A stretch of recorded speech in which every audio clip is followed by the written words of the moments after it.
What is frostbite?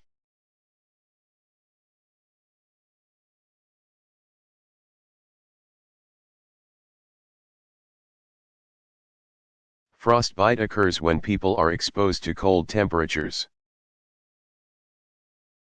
for extended periods without sufficient protection. Skin and, if exposure is prolonged, deeper tissues, including nerves and blood vessels, can be damaged beyond repair. Frostbite begins at the extremities, fingers, toes, ears, etc. As the body tries to protect vital organs by constricting blood vessels at the extremities. This moves warm blood toward the center of the body. While this natural adaptation is important for keeping the heart pumping and other organs working, if circulation is cut off too long in other areas, tissues will die. The first stage of frostbite is frostnip, which is when skin begins to get numb but no damage to the tissues occurs. In first-degree frostbite, ice crystals begin to form on the skin, and a warming sensation in fingers or toes indicates the onset of second-degree frostbite. As the damage progresses to third-degree frostbite, extremities turn blue, white, or red, and in the last stages fourth-degree purple and then black. At this advanced stage, sensation is lost as nerves die, and it may be necessary to amputate. The best way to avoid frostbite is to simply stay indoors, especially if the wind chill is -50 degrees Fahrenheit -45.5 degrees Celsius or lower. If you must go outside, bundle up, don't drink alcohol or caffeinated beverages, and also avoid smoking. Drinking and smoking can both constrict blood vessels, thus speeding the formation of frostbite.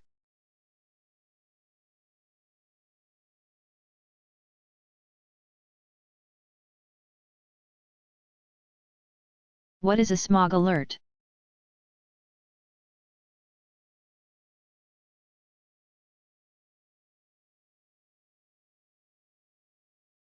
A smog alert is a warning that air quality conditions are so bad outside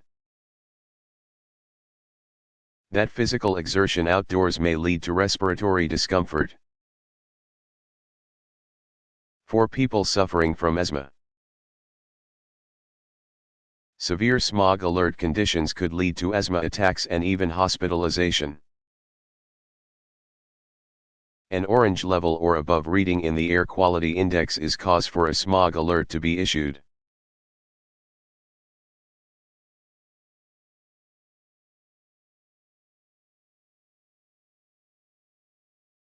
What is dew?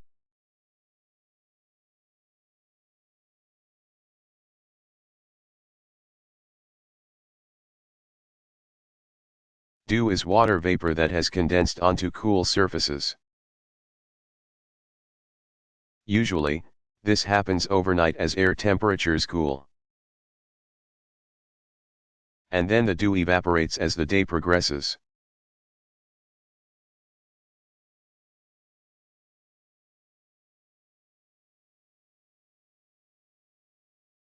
How did the Kalpana one get its name?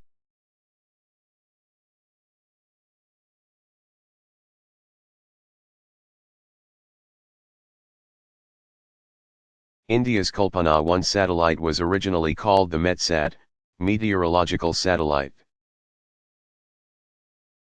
However, it was renamed in honor of Kalpana Chawla, the Indian astronaut who died in the Space Shuttle Columbia disaster on February 1, 2003.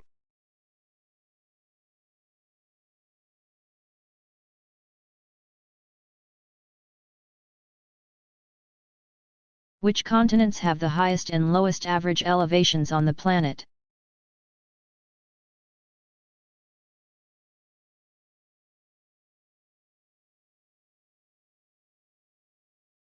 Antarctica has the highest average elevation, 7,546 feet 2,300 meters above sea level.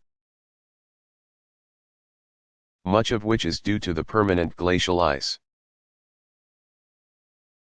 Australia has the lowest average, 984 feet 300 meters above sea level.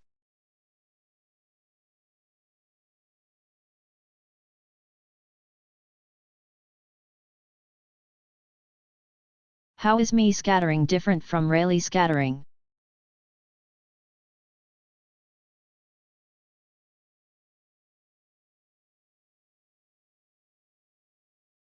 Me scattering deals with energy waves by particles larger than the wavelengths of light. While Rayleigh scattering, named after English physicist John William Strutt, 3rd Baron Rayleigh 1842–1919, deals with how light is scattered by particles smaller than electromagnetic wavelengths. Me scattering can explain things like the reddish color of clouds during a sunset. Scattering at the level of dust and water particles. While Rayleigh scattering explains why the sky is blue, scattering at the molecular level.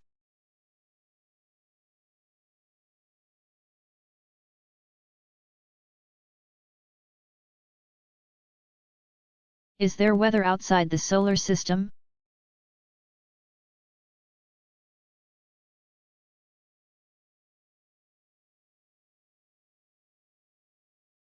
In recent years there has been a flurry of activity among astronomers who are discovering more and more exoplanets. Over 200 have thus far been found, and most of these are gas giants. The reason for this is because gas giants, being very large, exert a greater gravitational pull. The most successful technique for finding exoplanets has been to observe how stars move. Observatories such as the Hubble telescope are sensitive enough to detect if a star has a slight wobble to it, which indicates the presence of planets and a solar system. Combining this method with infrared spectroscopy, it is possible to detect the molecular composition of distant planets. Carbon dioxide and monoxide, hydrogen, neon gas, water, and hydrocarbons have all been detected. Astronomers are quite confident that they are seeing planets outside our solar system that have atmospheres.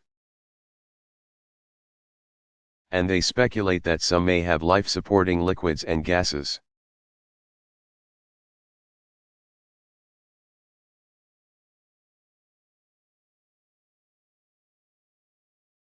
How is wind direction usually measured?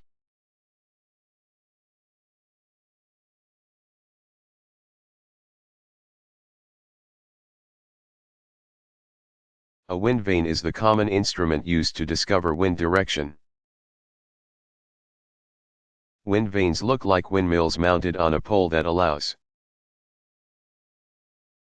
them to rotate toward the direction of the oncoming wind.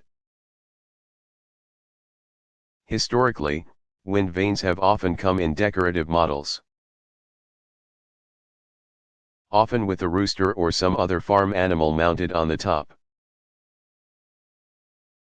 Of course, there are many other ways to discover wind direction, ranging from the primitive analyzing the direction smoke is blowing or how balloons are moving, to the more sophisticated, such as Doppler sonar, sound radar, and LiDAR, light radar.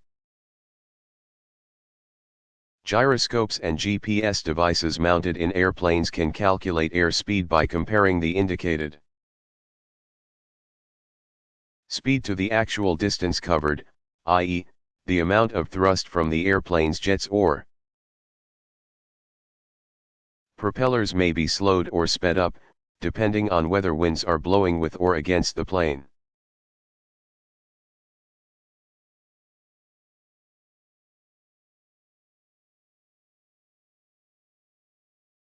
Did air pollution originate with the industrial age of the 18th century and beyond?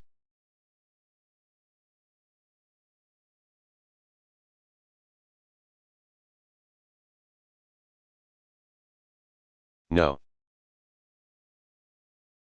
Since before recorded history, when humans first discovered fire, people have been generating pollution. As people learned to burn coal, they were also subjected to sulfur dioxide poisoning. Indeed, even Native Americans such as the Hopi used coal as a source of fire and heat.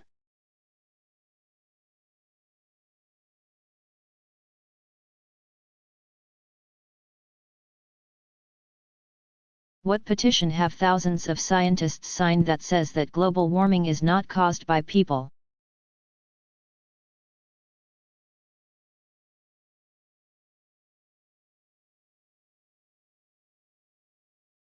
Over 31,000 American scientists have signed the global warming petition,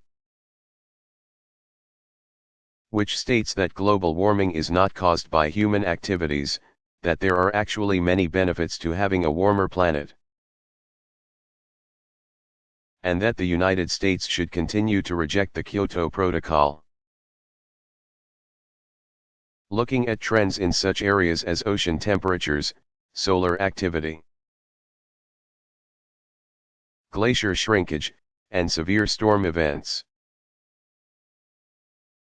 These scientists assert that upwards trends in all of these areas have been occurring since the 1800s. They believe, therefore, that policies limiting industrial and economic development are misplaced.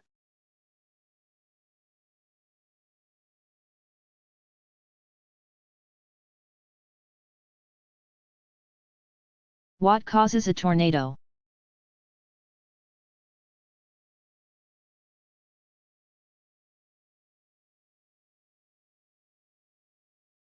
Scientists still do not fully understand how a tornado forms and why. The general theory is that tornadoes form from cloud systems that are slowly spinning. Usually in supercell storms, but weaker systems can produce them as well.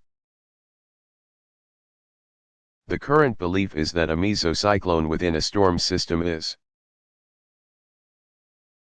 surrounded by pronounced variations in air temperature and downdraft. However, tornadoes have been known to form in cloud systems where strong winds and variations in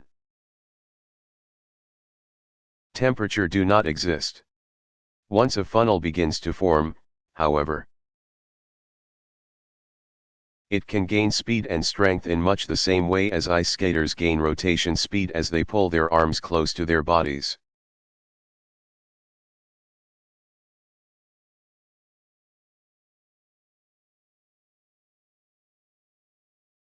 Can a hurricane be stopped?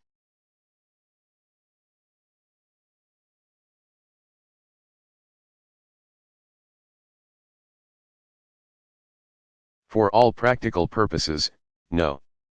Proposals have been suggested, such as cloud seeding techniques, but to date science has yet to come up with a solution.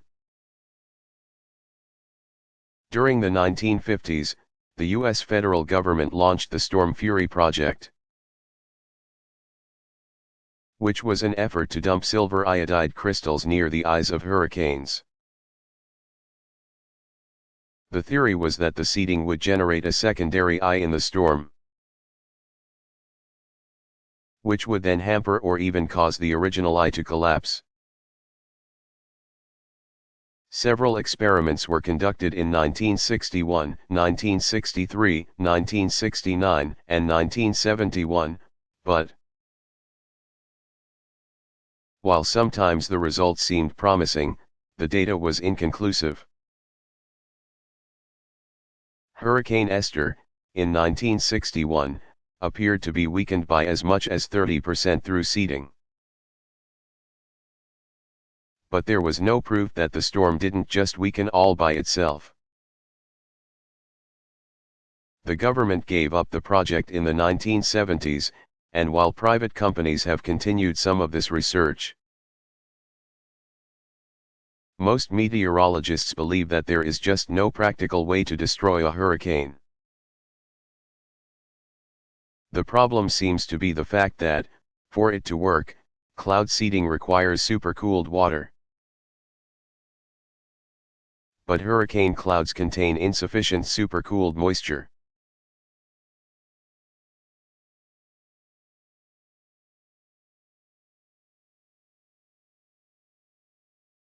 What is weather?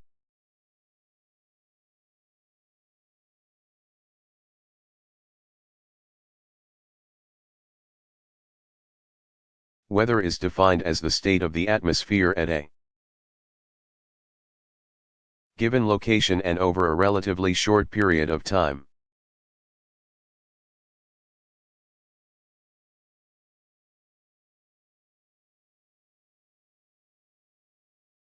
Can weather be predicted from the stripes on a woolly bear caterpillar?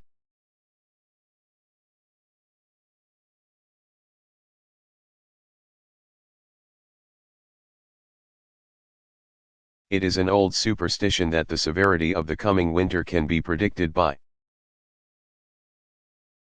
the width of the brown bands or stripes around the woolly bear caterpillar in the autumn. If the brown bands are wide, says the superstition, the winter will be mild. But if the brown bands are narrow, a rough winter is foretold. Studies at the American Museum of Natural History in New York failed to show any connection between the weather and the caterpillar's stripes. This belief is only a superstition, it has no basis in scientific fact.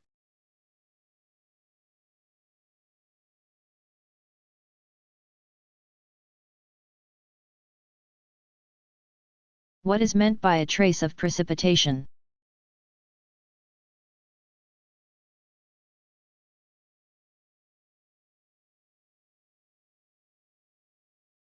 When the amount of rainfall is too little to be measured by a standard rain gauge,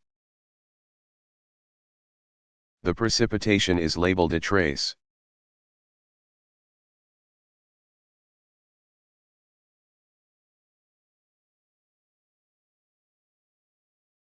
What else does too much sun do to one's skin?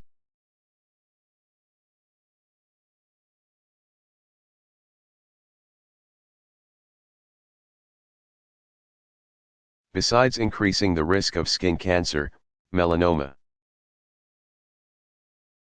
sun exposure causes premature wrinkling of the skin and eye cataracts.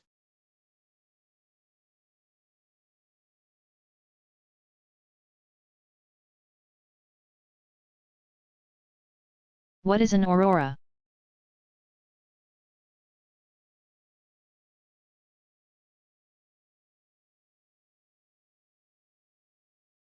An aurora is a bright, colorful display of light in the night sky. Aurorae are produced when charged particles from the sun, usually solar wind particles, but sometimes coronal mass ejections as well, enter Earth's atmosphere. The particles are guided to the north and south magnetic poles by Earth's magnetic field. Along the way, these particles ionize some of the gas molecules. They encounter by drawing away electrons from those molecules. When the ionized gas and their electrons recombine, they glow in distinctive colors, and the glowing gas undulates across the sky.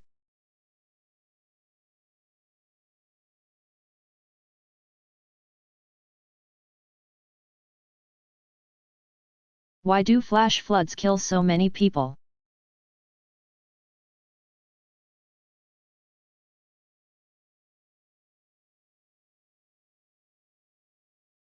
Simply put, people don't seem to recognize the power of flash floods and the fact that even a half foot of rushing water can knock down an adult and sweep him or her away. Moving flood waters just a few feet deep are capable of pushing cars and small trucks. Floods can either drown you, or they can kill you by carrying deadly debris. The other factor, of course, is that flash floods catch people by surprise. And if they happen at night, those who are sleeping can certainly be caught unawares. Sometimes, too, people can just lack a little common sense. There have been many stories of people who were standing in dry river beds when a flash flood suddenly barreled down on them, instead of running up the river bank and to safety. They ran downriver in the vain hope of outrunning the rushing waters. This is how a number of deaths occurred during the 1976 flood that hit Big Thompson, Colorado.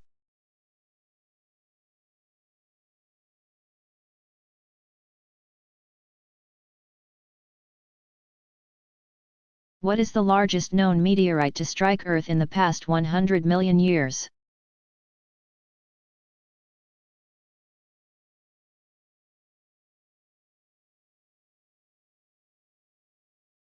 About 65 million years ago, a meteorite about 6 miles, 10 kilometers, across crashed into our planet near what is now southern Mexico. The remnant of this collision is an underwater crater more than 100 miles, 161 kilometers, across. This asteroid, or comet, carried 10 million times more kinetic energy than either the Tunguska or Meteor crater impactors. The heat from the explosion probably set the air itself on fire for miles around.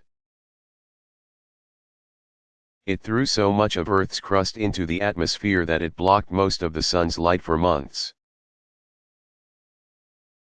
As it fell back through the atmosphere, this debris grew very hot as it landed. It probably set almost every tree, bush, and blade of grass it touched on fire. The ecological catastrophe caused by this titanic meteorite strike was most likely the evolutionary blow that finished off the dinosaurs.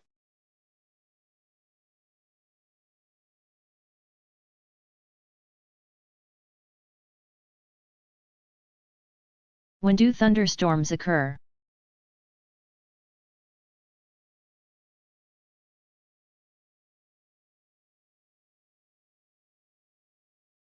In the United States, thunderstorms usually occur in the summertime, especially from May through August. Thunderstorms tend to occur in late spring and summer, when large amounts of tropical maritime air move across the United States. Storms usually develop when the surface air is heated the most from the sun, 2 to 4 p.m. Thunderstorms are relatively rare only in far northern and coastal New England, as well as along the Pacific coast. Florida, the Gulf states, and the southeastern states tend to have the most storms, averaging 70 to 90 annually. The mountainous Southwest averages 50 to 70 storms annually. In the world, thunderstorms are most plentiful in the areas between latitude 35 degrees north and 35 degrees south. In these areas there can be as many as 3,200 storms within a 12-hour nighttime period. As many as 1,800 storms can occur at once throughout the world. Lightning performs a vital function. It returns to the Earth much of the negative charge the Earth loses by leakage into the atmosphere. The annual death toll in the United States from lightning is greater than the annual death Toll from tornadoes or hurricanes: 150 Americans die annually from lightning and 250 are injured.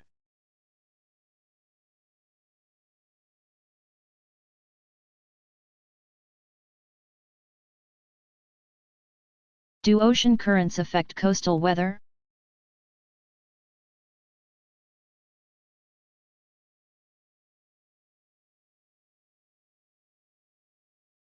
Yes, ocean currents have the effect of moderating climates along coastal regions. Ocean waters tend to stabilize temperatures, which is why living on the coast of Southern California, for example, is a much more pleasant climatic experience than living farther inland, where it is much drier and warmer.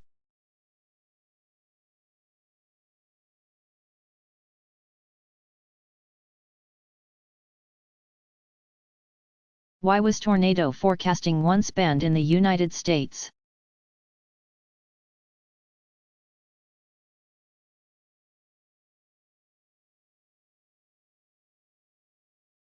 Concerns that warning people about possible tornado formation would panic. Residents led the Weather Bureau to ban such forecasting off and on in the 1940s.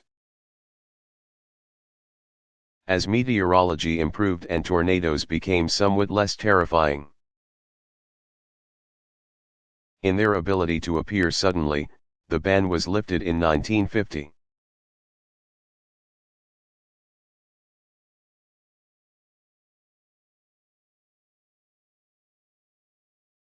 What is convection?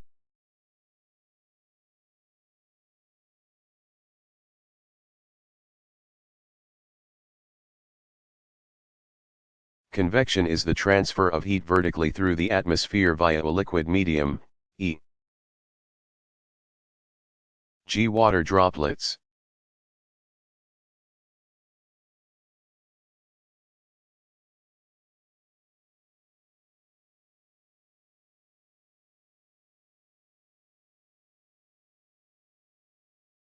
How hard is it to become a meteorologist who is a radio or television broadcaster?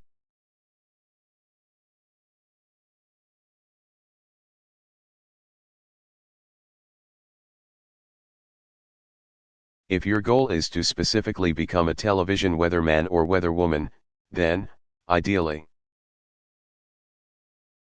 you need to combine training in meteorology with education in communications and/or the broadcast arts. You should be comfortable appearing on camera. And it helps if you have completed an internship in broadcasting while in school. As with anyone who wishes to pursue a television or radio career, you will have to sell yourself as an appealing on-air personality. Prepare professional demo tapes of yourself doing a broadcast and send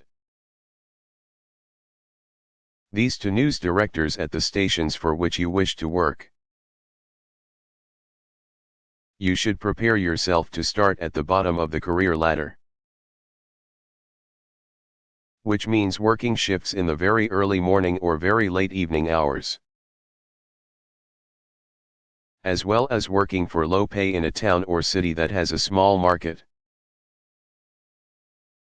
Don't expect to work right away for a big network in New York City or Los Angeles. It could be years before you manage to get a job in a big market.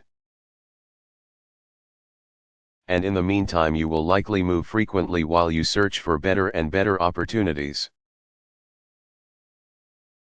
Today's media world is especially challenging, as stations and newspapers across the United States are cutting their budgets and centralizing operations. Weather broadcasting is probably the hardest specialty to get into these days. And many other fields within meteorology offer better opportunities.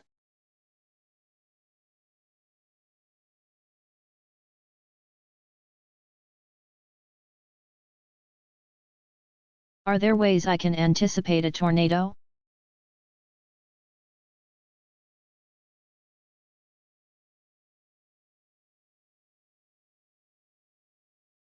Tornadoes are hard to predict with any certainty. And even meteorologists can only issue tornado advisories when conditions are right. Some people believe that hail, wind, or lightning will always precede a tornado, but that is not always the case. Though large hailstones and other inclement weather do often occur beforehand. Another belief is that if you observe the readings on a barometer suddenly dropping, you can expect a tornado to soon form. This is not an accurate method of prediction, either. Such air pressure drops can occur hours or days before an actual tornado hits. The best strategy is to simply listen closely to weather forecasts during bad storms and trust meteorologists to issue warnings when the conditions merit caution.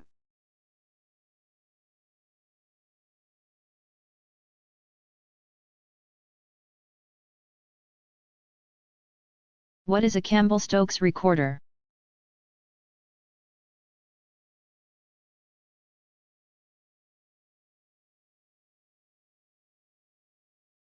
A Campbell-Stokes recorder is a device for measuring not only the amount of sunlight reaching the ground, but also its intensity. Also called a Stokes sphere, it was invented in 1853 by John Francis Campbell, 1821 to 1885. A Scotsman who was actually a Celtic scholar, his name is also cited as Ian Frangan Campbell and Ian Argyll. Using a glass sphere to focus the sun's rays, Campbell placed a card with different marks on it to indicate times. Depending on the light's intensity, the energy magnified by the glass burns the card differently. Marked cards are used depending on the season and whether one is in the northern or southern hemisphere. The name Stokes comes from the English mathematician and physicist Sir George Gabriel Stokes, 1819 to 1903. Who improved the casing, he used metal, and changed the arrangement of the glass sphere and cards.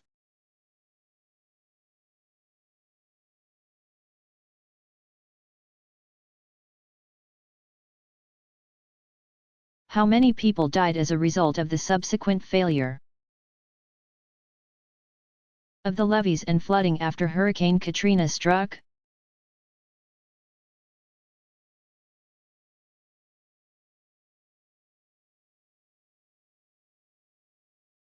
The accepted final figures state that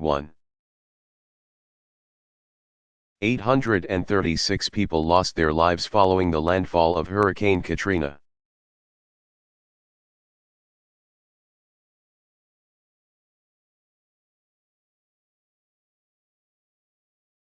What is the solar spectrum?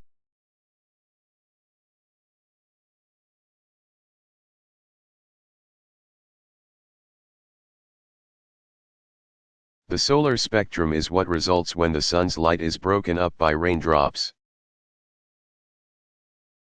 ice crystals, or other prisms into its component wavelengths.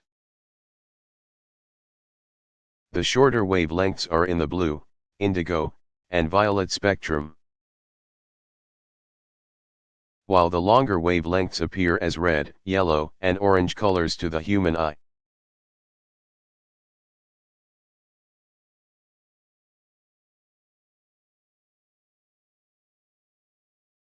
What physical evidence shows that the continents move?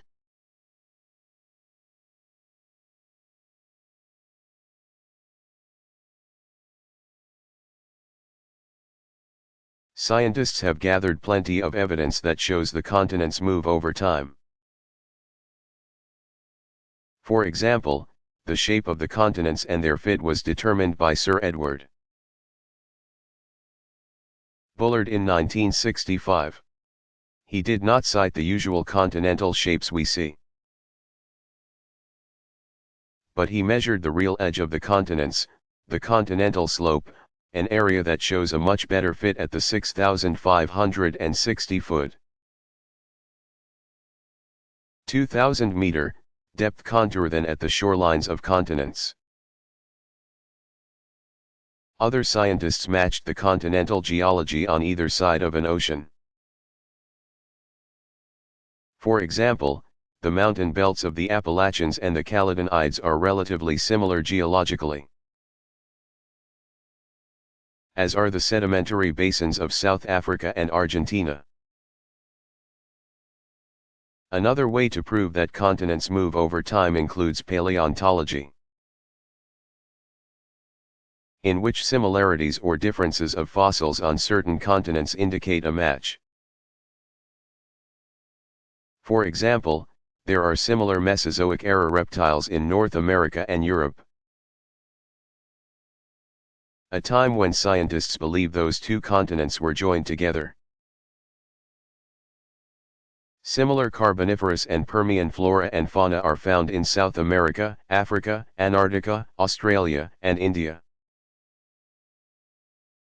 In contrast, no doubt after the continents were well separated, there is a wide diversity of organisms in the Cenozoic era.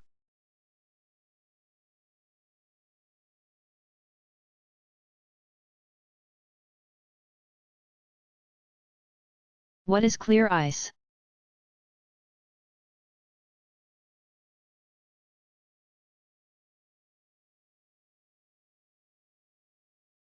Clear ice, as the name suggests, is clear, amorphous ice forming on surfaces as a result of water drops falling and freezing when the temperature is between 27 and 32 degrees Fahrenheit, -3 to 0 degrees Celsius.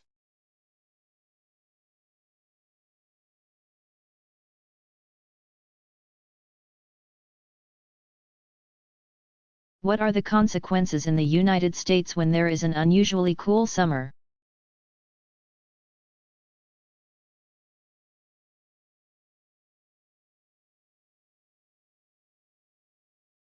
Cooler than normal summers can have both benefits and drawbacks. Drawbacks include poorer crop harvests and, in states where summer tourism is important, reduced income for businesses and fewer tax dollars for local government.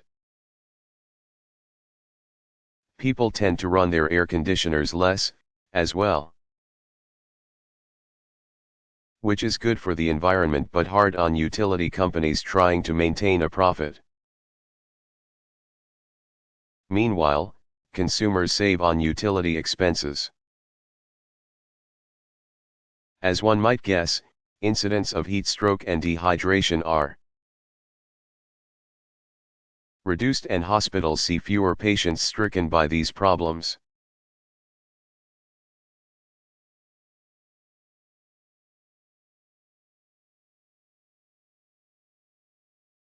How many volts are in lightning?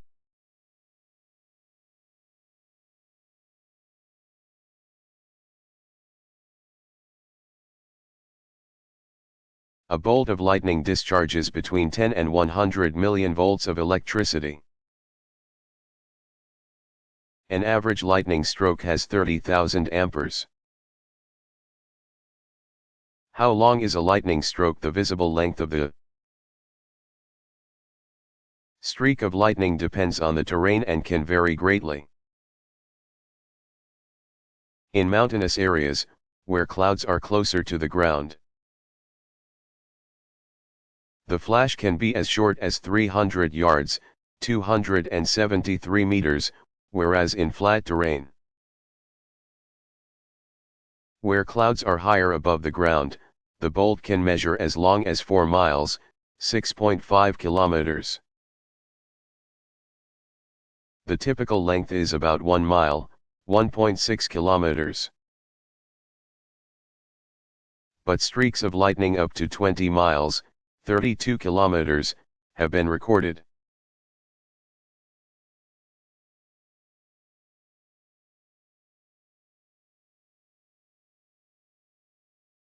Am I safe from lightning if I hide indoors?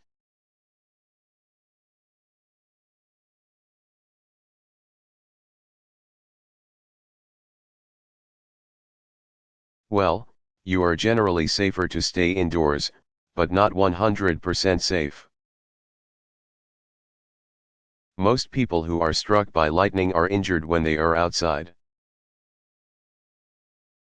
And many injuries and deaths occur when people stand next to trees, so trees are not the best place to find shelter. There have been incidents, however, when people inside their homes have been injured as lightning runs through power lines and pipes and can escape through appliances and plumbing indoors. In one incident that occurred in Chicago Heights, Illinois, on October 24, 1991, a lightning stroke made its way through a cable line, entering a house and causing a bed to catch fire. Such cases are quite rare, however.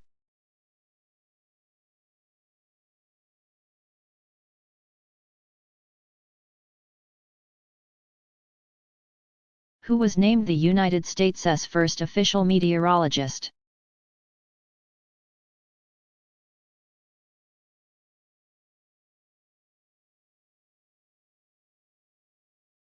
James P. Aspy, 1785 to 1860, was most noted as the author of The Philosophy of Storms, 1841. A year after this book's publication, the U.S. Congress named him the federal government's meteorologist. He is credited with giving the first accurate description of how thermodynamics plays a role in cloud formation. Also explaining the dynamics of low-pressure systems.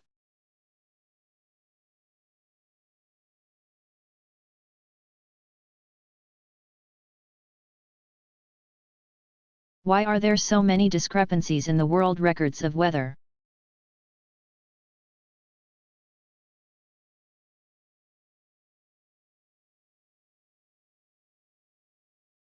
The discrepancies in the data reflect the length of time that we use to measure weather phenomena.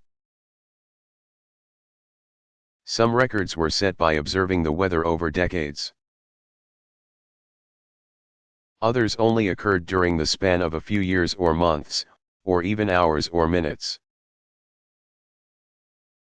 Discrepancies also exist because of the various types of instruments that were used over the years,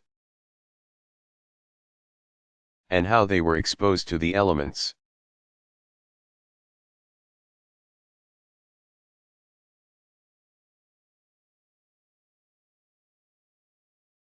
Can smaller asteroids and comets affect the weather?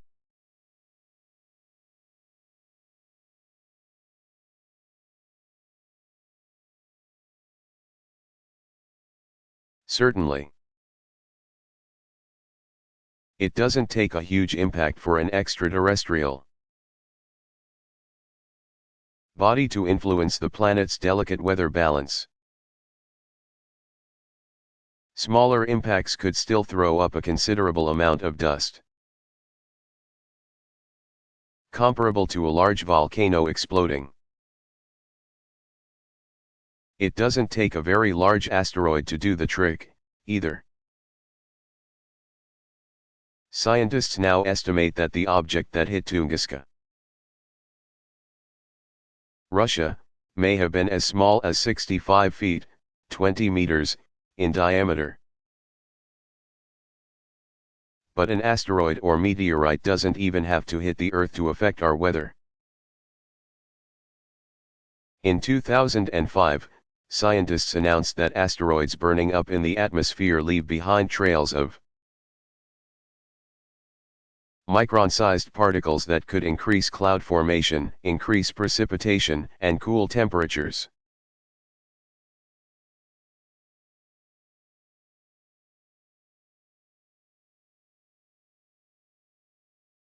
What are some of the most unusually hot temperatures experienced in the United States?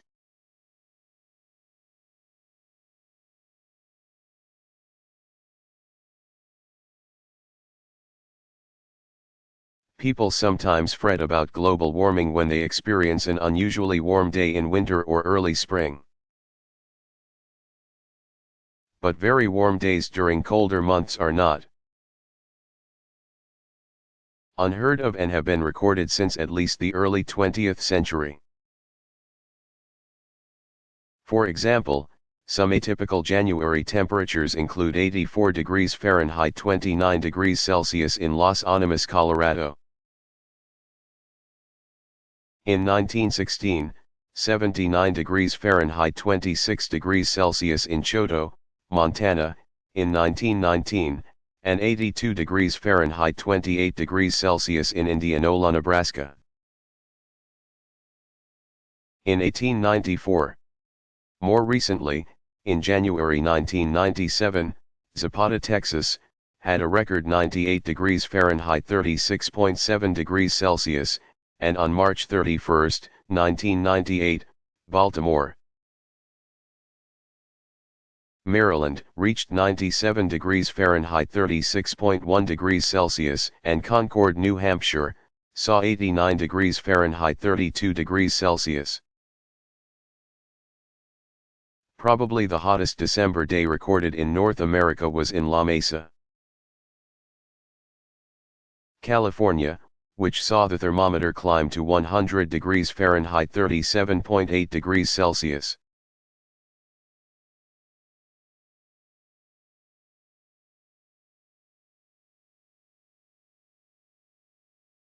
What is a beaver tail?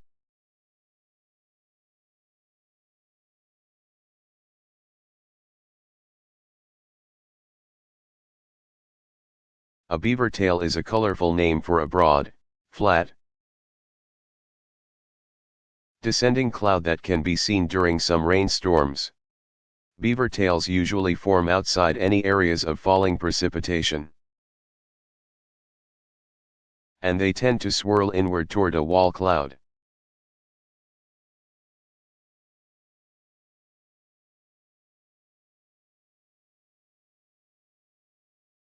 Is global warming causing an increase in severe hurricanes?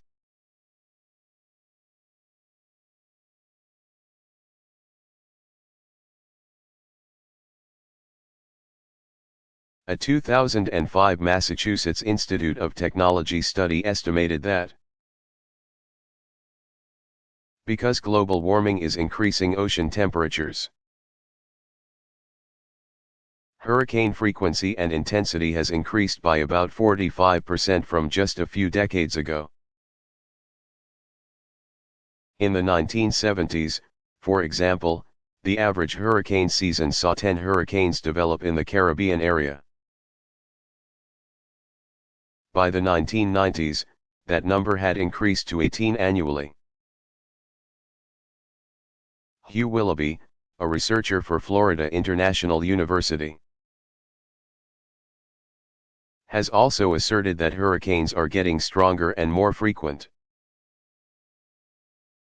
This has also become the position of scientists at the National Oceanic and Atmospheric Administration. Among the exceptions to this viewpoint is Florida State University professor James O'Brien, who has asserted that data demonstrates no significant increase trend between 1850 and 2005.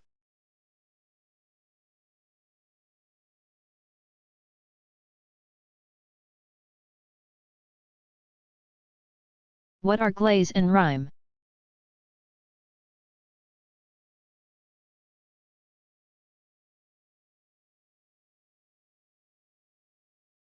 Glaze, as one might infer,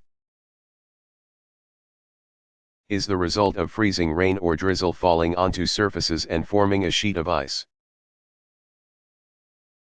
Rime, on the other hand, is formed by freezing fog or mist during windy conditions. There are two types of rime, hard rime and soft rime. Soft rime has a milky appearance and forms sugar-like crystals shaped into scales, feathers, or needles on the windward side of thin objects such wires, poles, and tree branches. Hard rime is less milky, comb-like in appearance. It is also more dense and less fragile than soft rime.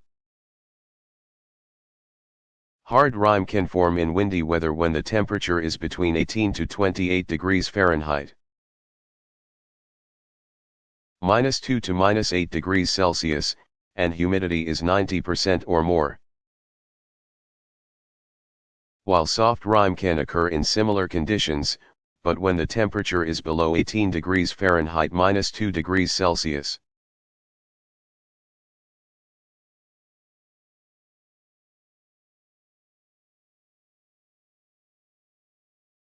What gases and chemicals are considered to have the greatest effect on global warming?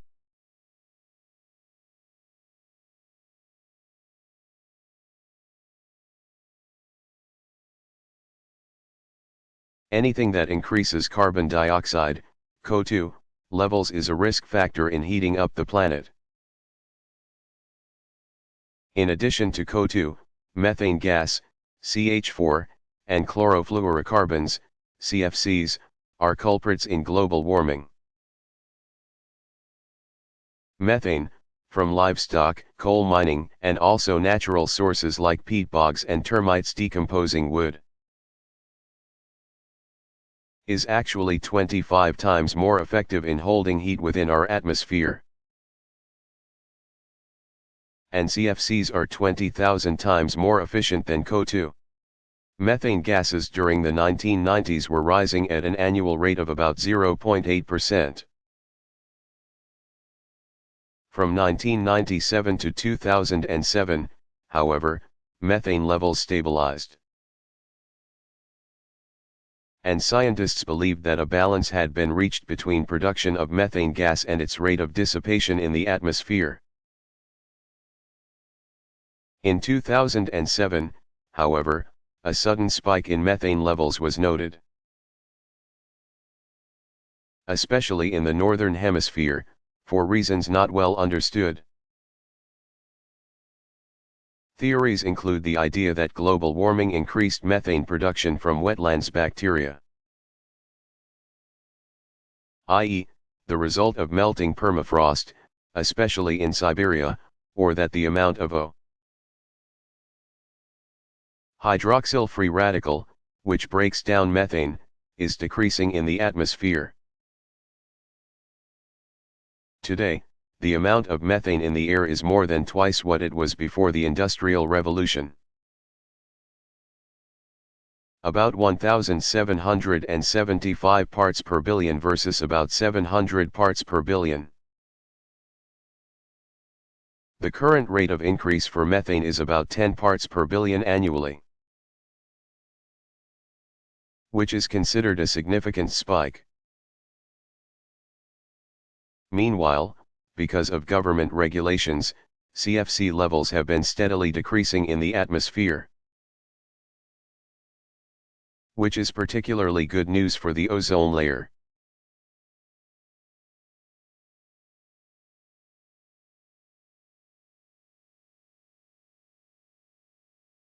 What is the difference between normal rain pH and acid rain pH?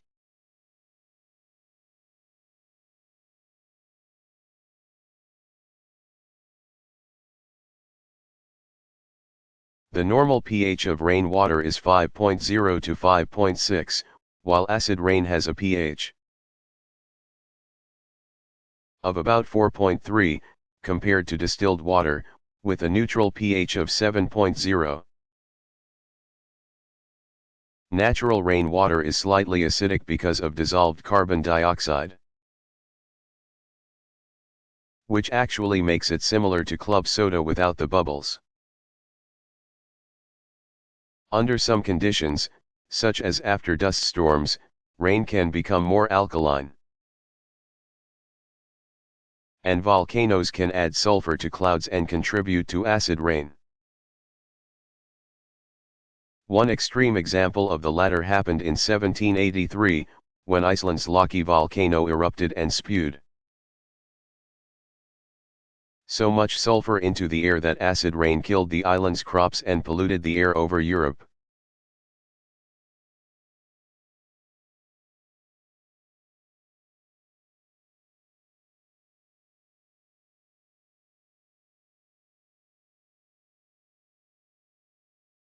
What are the different size categories for hailstones?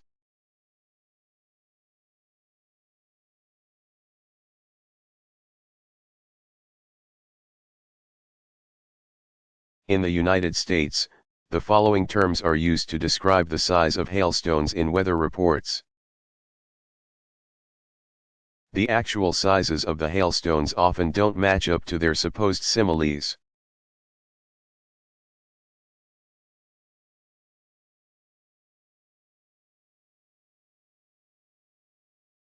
Is it possible to forecast space weather?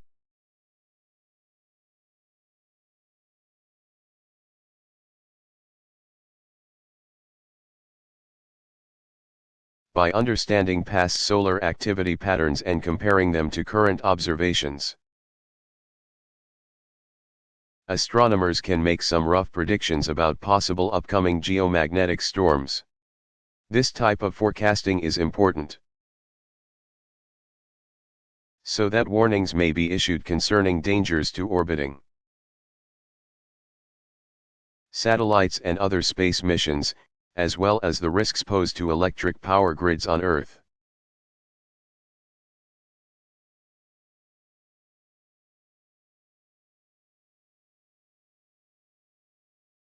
What is the connection between earthquakes and plate tectonics?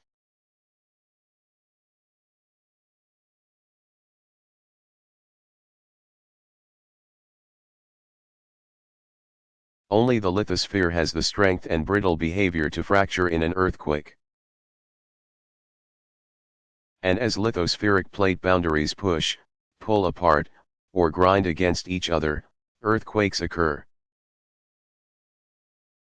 In 1969, scientists published the locations of all earthquakes that occurred from 1961 to 1967. They discovered most earthquakes and volcanoes, too, they later learned, occurred in narrow belts around the world. Thus, it is now known that areas with frequent earthquakes and volcanoes help define the plate boundaries.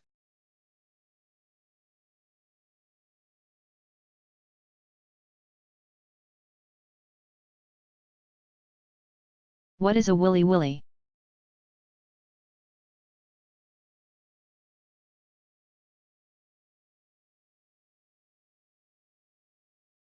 Willy-willy is the Australian name for a tornado or dust devil.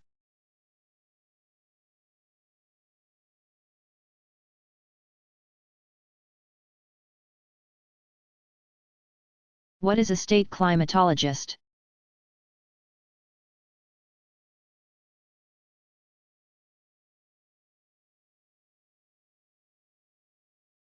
A state climatologist is a professional in the field who has been designated by a state government or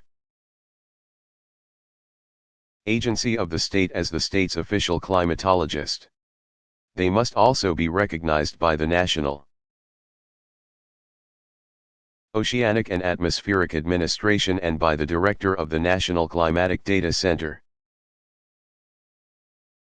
Currently, 48 states have a state climatologist, the exceptions being Tennessee, Rhode Island, as well as Washington, D.C. Also climatologists have been designated for Puerto Rico, Guam, and the U.S. Virgin Islands. State climatologists are supported by the American Association of State Climatologists, which was founded in 1976. State climatologists receive their salaries either from the state or from a university. And they also work closely with the National Weather Service.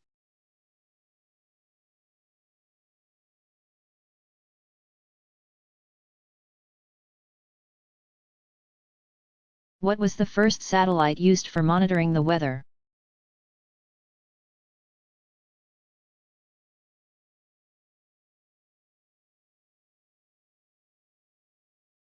The first man-made satellite used to monitor weather conditions was the television and infrared observation satellite TIROS I, which was launched by NASA on April 1, 1960. while the photographs taken were not of the high-resolution standards we see today, they were the first to reveal just how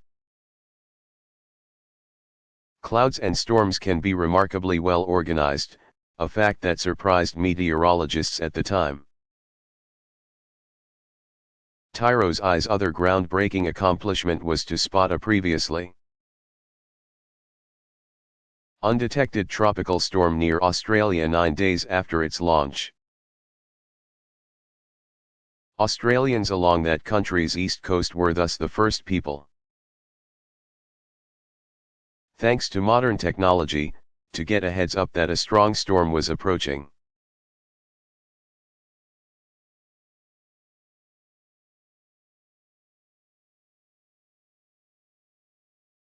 What are some other effects of ultraviolet radiation?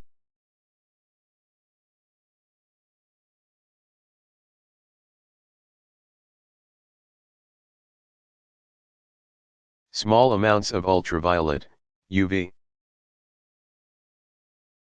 radiation can actually be good for you because it aids in the production of vitamin D in the body.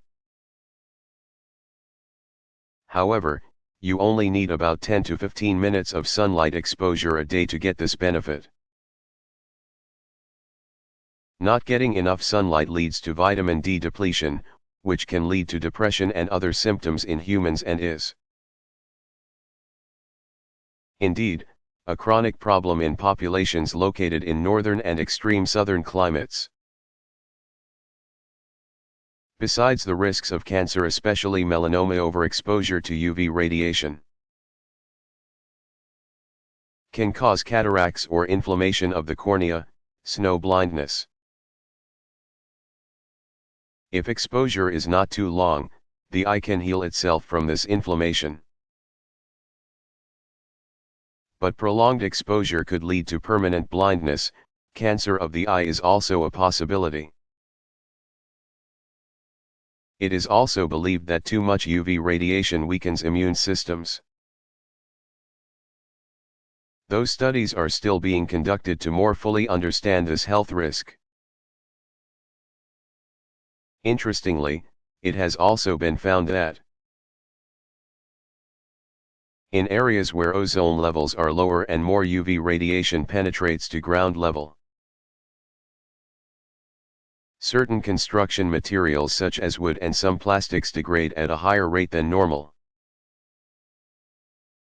High UV levels also, of course, affect plants and animals, though some are at a higher risk than others. Scientists have learned, for example, that soybean crops and some types of rice could die if the ozone were too severely depleted. Also, young pine tree needles are damaged by UV light. But mature needles, which have a waxy coating, are protected. In the oceans, some forms of plankton could die or be severely depleted if the ozone was not doing its job. The result would be a breakdown in ocean food chains that could be devastating. The effects on wild animals are not well known, though nocturnal animals would likely be unaffected. And many diurnal animals have fur or feathers that protect them from radiation. However, skin around the eyes and ears are often more exposed to the sunlight. And animals would be as susceptible to eye problems as much as humans.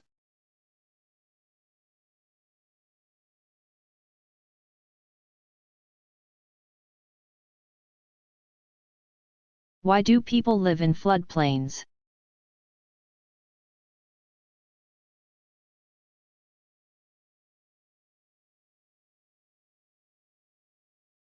People have lived in floodplains for thousands of years. Fertile land for agriculture lines the floodplain, and the nearby water source makes life easier. Unfortunately, when the river does flood, these communities are severely damaged and people suffer. Hazard mitigation. such as levees, dams, dikes and other structures, attempt to limit damage during floods. Sometimes, when the structures fail, such as a levee breaking, large areas are inundated with water. Inhabitants of floodplains must balance the risks with the rewards of living in such an unpredictable environment.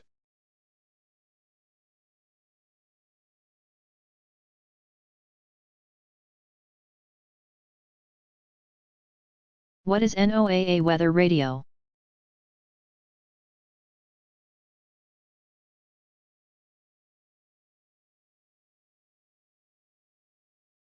The National Oceanic and Atmospheric Administration's weather radio is a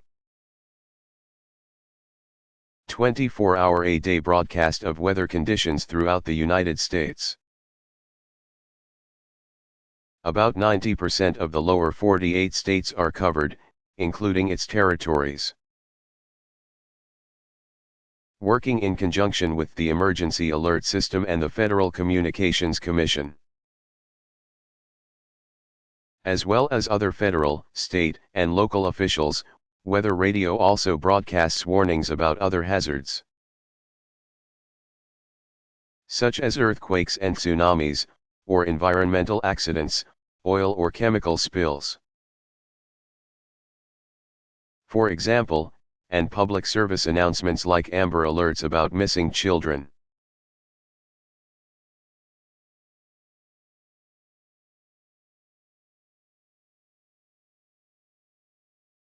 Why is there an ozone hole at the South Pole but there isn't one at the North Pole?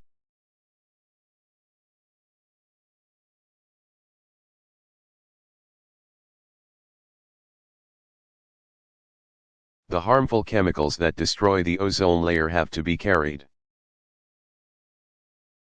up into the stratosphere by clouds in order to react with ozone.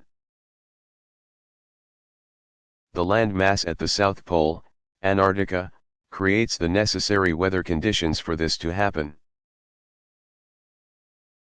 While the North Pole is covered in water, causing winds in the upper atmosphere to blow away pollutants.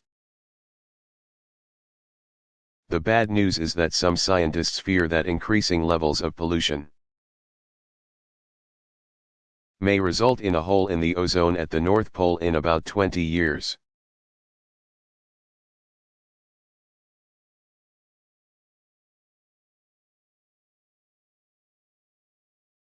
How often does an aurora appear?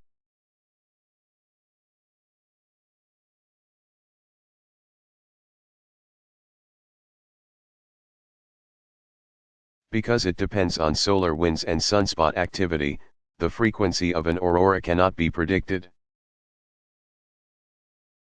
Auroras usually appear 2 days after a solar flare, a violent eruption of particles on the sun's surface,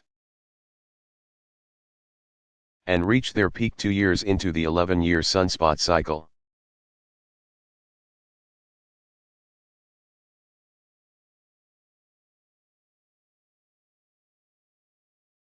How much water is contained in snow?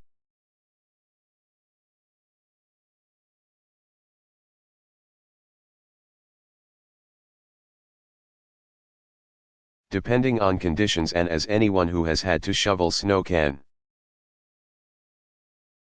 attest to, snow can range from light and fluffy to heavy, dense, and slushy. As a general rule of thumb, however,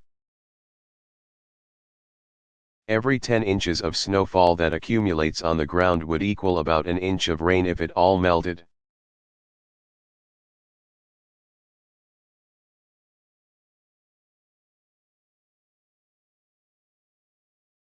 How hot can it get on the Earth's surface?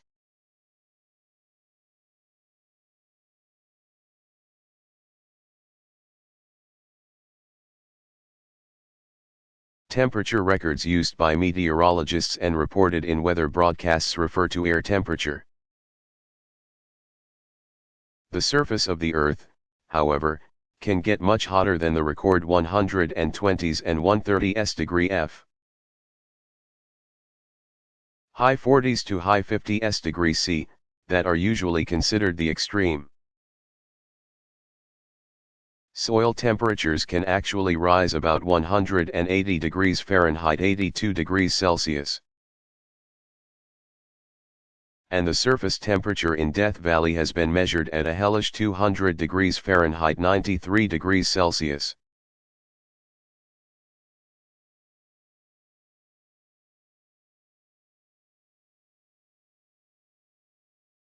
Why is air pollution in China such a huge problem?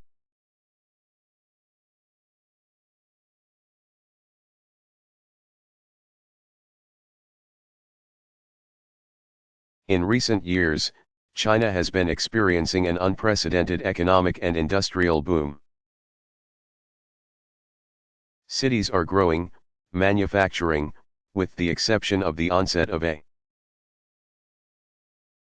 worldwide recession in 2008, has been flourishing, and living standards are rising. This has been great news for many Chinese citizens.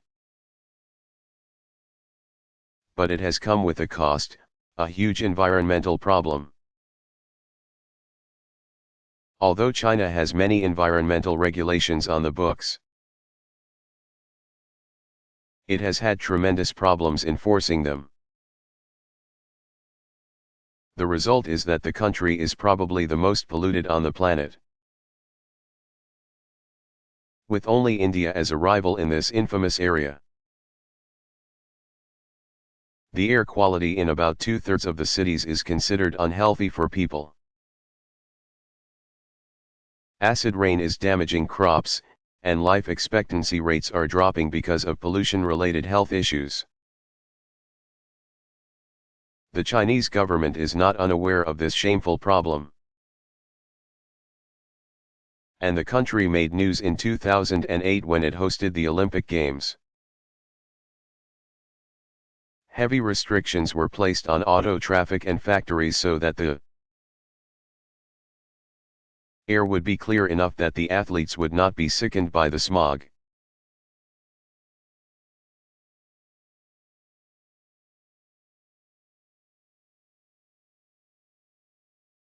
Is it a good idea to open windows and doors so that air pressure is equalized inside a house?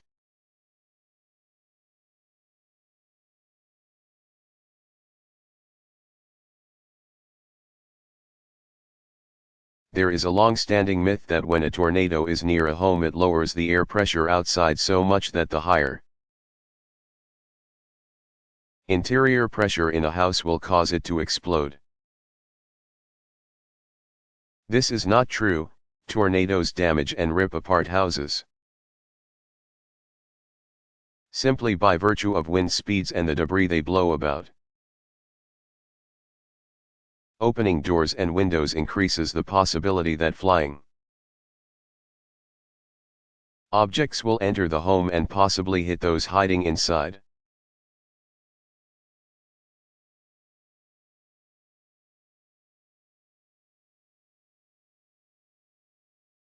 What measurements do weather satellites provide us?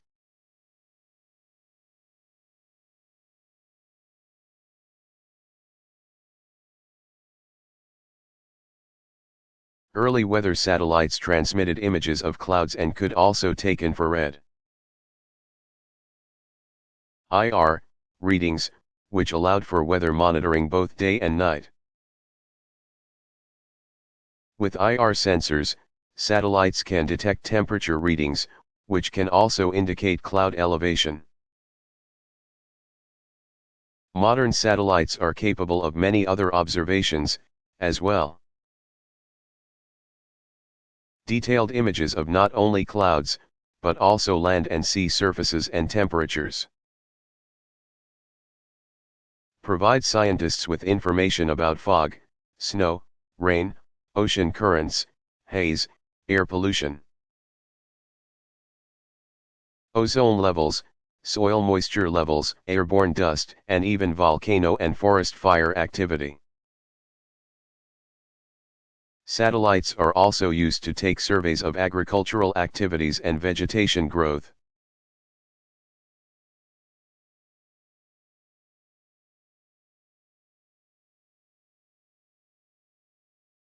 What was the greatest natural disaster in United States history?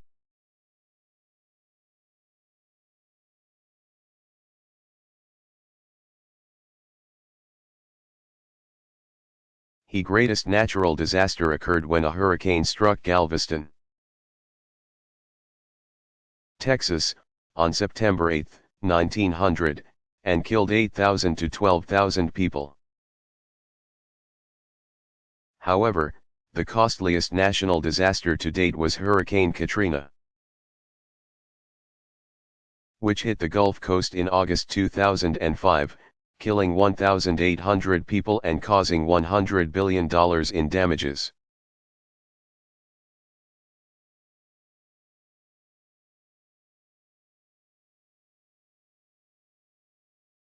What is a brown cloud?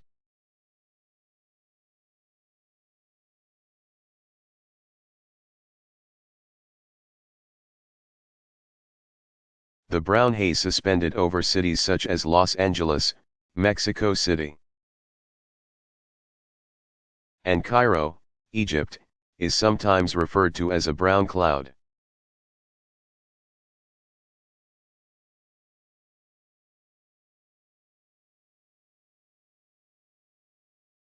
How much have disasters cost in recent years to the United States in terms of money and deaths?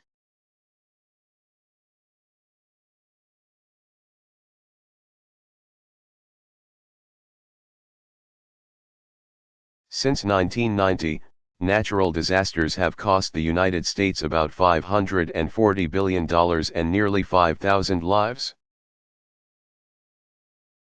This period of history unfortunately includes the 2005 Hurricane Katrina disaster, which is responsible for 1,833 deaths and almost $134 billion in damages just by itself. More typically, annual damages inflicted on American soil average about $18 billion annually. This includes damages caused by hurricanes, tornadoes, droughts, floods, blizzards and ice storms, heat waves, wildfires, and other severe conditions.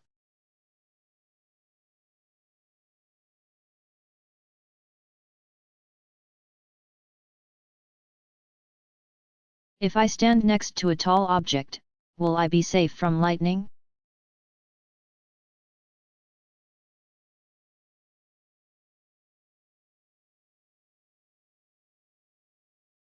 People get this idea from the concept that lightning rods on top of buildings are designed to attract lightning bolts and protect the building from damage. Actually, standing next to a tall object like a telephone pole or tree is no guarantee you won't be hit by the lightning stroke. Lightning will often hit the ground right next to a taller object.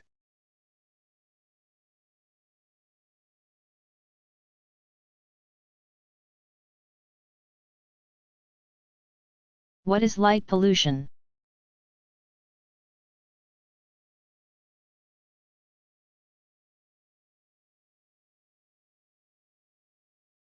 While not harmful to people or other living things, light pollution is an annoyance to astronomers. Light from cities makes it difficult to see stars and other heavenly bodies at night, which is why observatories are stationed on top of mountains and hills outside of urban areas. It is also why space observatories such as the Hubble telescope are so important for astronomers.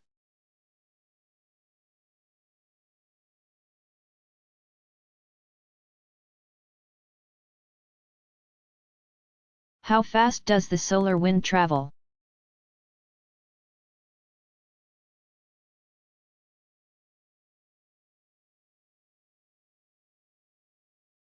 The flow of plasma out from the sun is generally continuous in all directions, typically moving at speeds of several hundred kilometers per second. It can, however, gust out of holes in the solar corona at 2,200,000 miles per hour. 1,000 kilometers per second, or faster. As the solar wind travels farther from the Sun, it picks up speed, but it also rapidly loses density.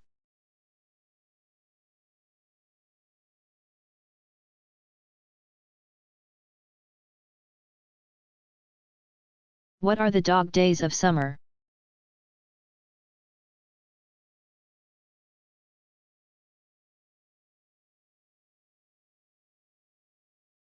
The dog days of summer comprise a period of extremely hot, humid, and sultry weather that traditionally occurs in the northern hemisphere in July and August.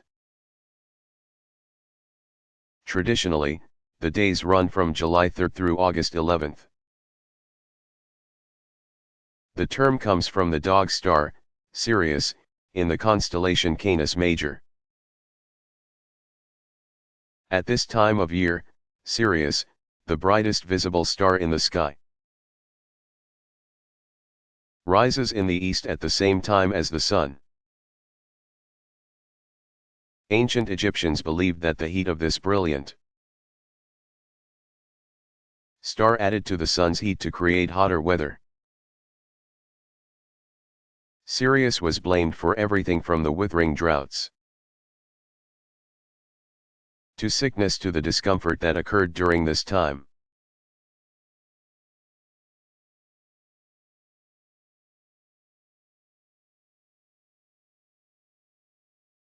Did the ancient Mayans study the weather?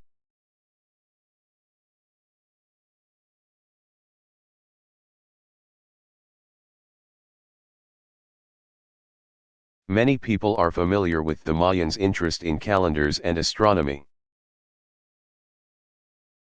But they were also fascinated by the weather. Sometime between 1200 and 1400 CE they constructed a lighthouse in what is now Cozumel, Mexico, called the Tumba del Caracol. The Mayans put candles in the lighthouse, which served the traditional function of warning ships that they were close to land. In addition, at the top of this lighthouse, the clever Mayans strategically placed a variety of seashells. Depending on wind speed and direction, the shells would whistle at different pitches. Depending on which shells were whistling and at what pitch and their knowledge of what conditions produced storms, the Mayans are said to have been able to predict storms approaching from the Caribbean. The objects are small glass spheres containing various amounts of liquid and gas, and also attached to a piece of metal that is suspended from each one. These floats have varying levels of buoyancy,